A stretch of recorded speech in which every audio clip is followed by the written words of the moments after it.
भाई लोग, आज मैं आपसे एक बहुत ही सीधा सवाल पूछता हूँ, ईमानदारी से जवाब देना।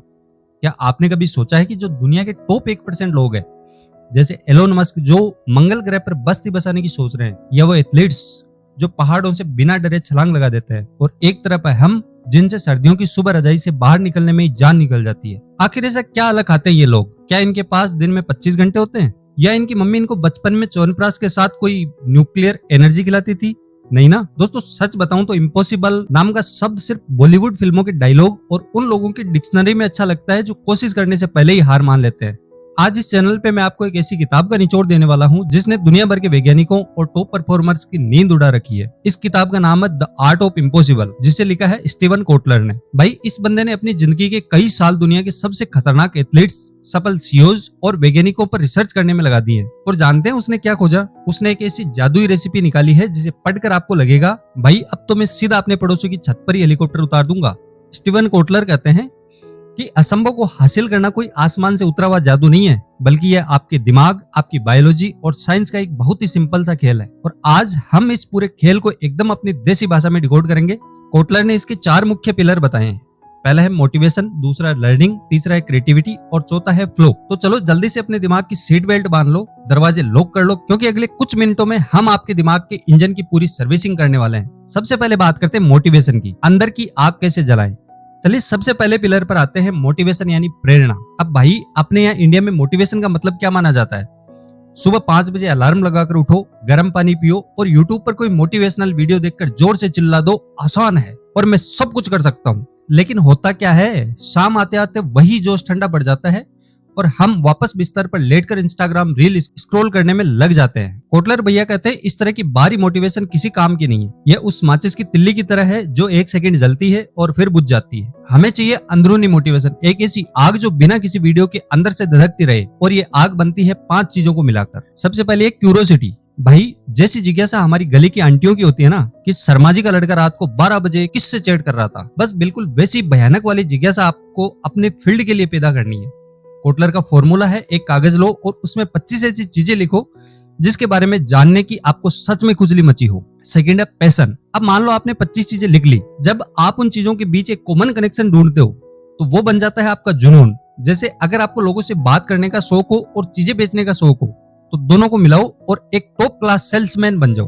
फिर आप किसी गंजे को भी कंघी बेच सकते हो। तीसरा है पर्पज। यह सबसे जरूरी पॉइंट है। अपने जुनून को दुनिया की किसी भलाई या किसी बड़े लक्ष्य से जोड़ दो। जरा सोचिए अपने इतिहास के सूरवीरों के बारे में। मेवाड़ की धरती के उन वीरों ने जंगल में रहकर घास की रोटी खानी मंजूर की, लेकिन कभी अपना सिर नहीं झुकाया। वो कभी न बुझने वाली आग कहां से आई थी? वो आग उनके महान मकसद यानी मातृभूमि की रक्षा से आई थी। और जब आपके काम का कोई बड़ा मकसद होता है तो आप 100 किलो की मुसीबतें भी हंसते हंसते उठा लेते हैं और आपको थकान भी नहीं होती। चौथी है आजादी।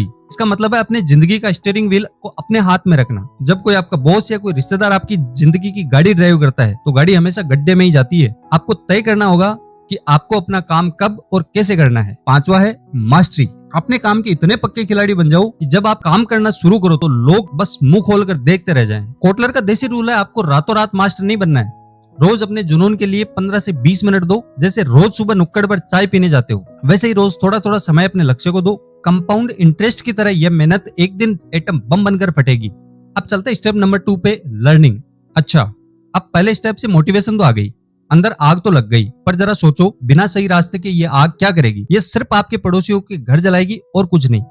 इसलिए इम्पॉसिबल को पॉसिबल बनाने का दूसरा स्टेप है लर्निंग यानी सीखना। अब हमारे यहाँ बचपन से लर्निंग का मतलब क्या सिखाया गया है? बेटा, उस परीक्षा से एक रात पहले पूरी किताब का रट्टा मार लो, पासिंग मार्क्स ले आओ और डिग्री लेकर मम्मी पापा को खुश कर दो। एकदम चतुर रामलिंगन स्टाइल, चमत्कार पे चमत्कार। पर मेरे दोस्तों, असल जिंदगी में जंग में ये रट्टाफिकेशन काम नहीं आता। यहाँ आपको सच में रेंचो बनना पड़ता है। इंटरनेट पर आज हर चिंटू पिंटू ज्ञान बांट रहा है। आपको ये पहचानना होगा कि क्या सच है और क्या कचरा। अब कोटलर स्टाइल के अंदर सीखते हैं। मान लीजिए आपको सेल्स की कोई नई तकनीक सीखनी है। कोटलर कहते हैं कि एक ही दिन में भारी भरकम किताबें मत उठाओ। पहले दिन बस इंटरनेट पर उस टॉपिक के बारे में एक आसान सा ब्लॉग या कोई छोटी सी वीडियो देखो ताकि आपके दिमाग की नस ना फटे। दूसरे दिन थोड़ी ज्यादा डिटेल वाली कोई आम किताब पढ़ो। तीसरे दिन अब उस विषय की कोई गहरी और टेक्निकल किताब पढ़ो। चौथे दिन उस फील्ड के किसी बड़े एक्सपर्ट का इंटरव्यू सुनो। इस तरीके से आपका दिमाग एक कहानी की तरह जानकारी को सोख लेता है। और सबसे जरूरी चीज, ग्रोथ माइंडसेट। अपना दिमाग ऐसा मत रखो कि किसी सरकारी बैंक का सर्वर हो जो हमेशा कहता है लंच के बाद आना, अभी सर्वर डाउन है। अपने दिमाग को 5G नेटवर्क बनाओ। अगर कोई काम नहीं आता तो यह मत कहो कि मुझसे नहीं होगा, बल्कि यह कहो मुझे अभी नहीं आता लेकिन मैं सीख लूंगा। देसी उदाहरण दूं, भाई जब जियो नया नया आया था ना, तो हमारे दादा दादी को व्हाट्सएप चलाना बिल्कुल नहीं आता था, पर सुबह सुबह गुड मॉर्निंग के गुलाब के फूल भेजने की तड़प इतनी थी कि उन्होंने 2 दिन में वीडियो कॉल करना भी सीख लिया। यही है असली लर्निंग। जब जरूरत होती है तो इंसान सब कुछ सीख जाता है। चलिए अब आते हैं तीसरे पिलर पे, जो मेरा और शायद आपका भी सबसे फेवरेट है, क्रिएटिविटी। आम जनता सोचती है क्रिएटिविटी का मतलब है लंबे लंबे बाल रखना, फटी हुई जींस पहनना, हाथ में गिटार पकड़ना और पहाड़ों में जाकर कोई सैड सॉन्ग गाना। नहीं भाई, कोटलर के हिसाब से क्रिएटिविटी का सीधा सा मतलब है समस्याओं को सुलझाने के लिए नए और काम आने वाले तरीके ढूंढना। अरे इसमें तो हम इंडियंस ने वैसे भी जन्म से पीएचडी की हुई है। हमारी इस क्रिएटिविटी का एक बहुत ही प्यारा नाम है जुगाड़। टीवी का रिमोट नहीं चल रहा, उसे पीछे से 2 थप्पड़ मारो, उसके सेल मुंह से चबाओ, वो फिर से चलने लगेगा। टूथपेस्ट खत्म हो गया है तो उसे फेंकेंगे नहीं, बेलन से दबा दबा कर उसकी आखिरी सांस तक पेस्ट निकाल लेंगे। पर दोस्तों कोटलर कहते हैं कि इस जुगाड़ वाले दिमाग का लेवल थोड़ा और बढ़ाना होगा। क्रिएटिविटी कोई जादू टोना नहीं है, यह असल में आपके दिमाग का पैटर्न रिकॉग्निशन सिस्टम है। आपके दिमाग में जितनी अलग अलग प्रकार की जानकारी होगी, आपका दिमाग उन्हें जोड़कर उतने ही बेहतर नए आइडिया बनाएगा। इसका सबसे बढ़िया उदाहरण है हमारी भेलपुरी। भेलपुरी वाले भैया क्या करते हैं, मुरमुरा, सेव, तीखी चटनी, मीठी चटनी, प्याज, ये सब बिल्कुल अलग अलग चीजें हैं जिनका आपस में कोई लेना देना नहीं है, पर जब वो भैया इनको एक कागज के कोण में मिलाते हैं तो क्या जबरदस्त स्वाद आता है। बस आपको अपने दिमाग में यही भेलपुरी बनानी है। अब क्रिएटिविटी बढ़ाने के 2 जबरदस्त टिप्स सुनो। पहला है मेक गायर मेथड। जब आप किसी बड़ी प्रॉब्लम में फंस जाओ तो अपना सिर दीवार पे मत मारो, उसे वहीं छोड़ दो। जी हाँ, बिल्कुल छोड़ दो। जाकर बर्तन धो लो, अपने कुत्ते को घुमा लाओ या नहाने चले जाओ। आपने भी नोटिस किया होगा कि बाथरूम में नहाते वक्त हमेशा दुनिया के सबसे बेस्ट आइडिया आते हैं। ऐसा इसलिए होता है क्योंकि उस वक्त आपका दिमाग रिलैक्स होता है और आपका सबकॉन्शियस माइंड चुपचाप उस प्रॉब्लम का सॉल्व कर रहा होता है। सेकंड है अपने दायरे को बड़ा करो। हमेशा एक ही तरह के लोगों से मत मिलो। अगर आप दिन भर अपनी ऑफिस वाले लोगों से मिलोगे तो नया क्या सोचोगे। कभी किसी आर्टिस्ट से मिलो, कभी किसी इंजीनियर के साथ बैठकर चाय पियो, तो कभी ठेले वाले भैया से बात करो। जितना अलग अलग लोगों से बात करेंगे आपको दुनिया देखने के उतने ही नए नजरिए मिलेंगे। और अब दिल थाम कर बैठिए क्योंकि हम इस किताब के सबसे खतरनाक, सबसे जादुई और पावरफुल हिस्से पर आ गए। इसे साइकोलॉजी की भाषा में बोलते हैं द स्टेट ऑफ फ्लो। आपने कभी नोटिस किया है, जब विराट कोहली मैदान पर होते हैं और अपने पूरे फॉर्म में होते हैं तो उन्हें 50,000 लोगों की ऑडियंस की गालियां, चिलचिलाती गर्मी, मैच का भयंकर प्रेशर कुछ भी फील नहीं होता। उन्हें बस सामने से आती हुई बॉल एकदम फुटबॉल जैसी बड़ी दिखाई देती है और वो उसे सीधे स्टेडियम से बाहर मार देते हैं। अब चलिए एक और रोंगटे खड़े कर देने वाला उदाहरण देता हूँ। मान लीजिए आप एक बहुत बड़ा भारी भरकम ट्रक किसी बहुत ही संकरे और गहरी और खतरनाक पहाड़ी रास्ते पर चला रहे हैं। एक तरफ हजारों फीट गहरी खाई है, दूसरी तरफ कठोर पहाड़। उस वक्त क्या आपका ध्यान 1 सेकंड के लिए भी अपने फोन के व्हाट्सएप नोटिफिकेशन पर जाएगा? क्या आप यह सोचेंगे कि आज खाने में क्या बना है? बिल्कुल नहीं। आपका पूरा शरीर, आपकी नजरें, स्टीयरिंग व्हील पर आपके हाथ, सब कुछ उस मशीन के साथ एक साथ हो जाता है। आपको उस बड़े इंजन की आवाज भी एक सुर में सुनाई देने लगती है। आपका फोकस लेजर बीम की तरह तेज हो जाता है और समय जैसे धीमा पड़ जाता है। इसी सुपर ह्यूमन फोकस वाली अवस्था को स्टीवन कोटलर फ्लो कहते हैं। वैज्ञानिक कहते हैं कि जब आप फ्लो में होते हैं तो आपके दिमाग में 5 जबरदस्त जादुई केमिकल एक साथ रिलीज होते हैं। डोपामाइन, नोरपेनेफ्रिन, एंड्रोरफिन, आनंद माइंड और सेरोटोनिन। ये केमिकल आपकी थकावट मिटा देते हैं और आपको असल जिंदगी का सुपरमैन बना देते हैं। इस फ्लो में घुसने के लिए 3 देसी ट्रिगर्स। पहला है स्पष्ट लक्ष्य यानी क्लियर गोल। आपको बिल्कुल साफ पता होना चाहिए कि अगले 1 घंटे में आपको क्या अचीव करना है। जब मम्मी दूर से उड़ती हुई चप्पल फेंकती है तो उसका गोल एकदम क्लियर होता है।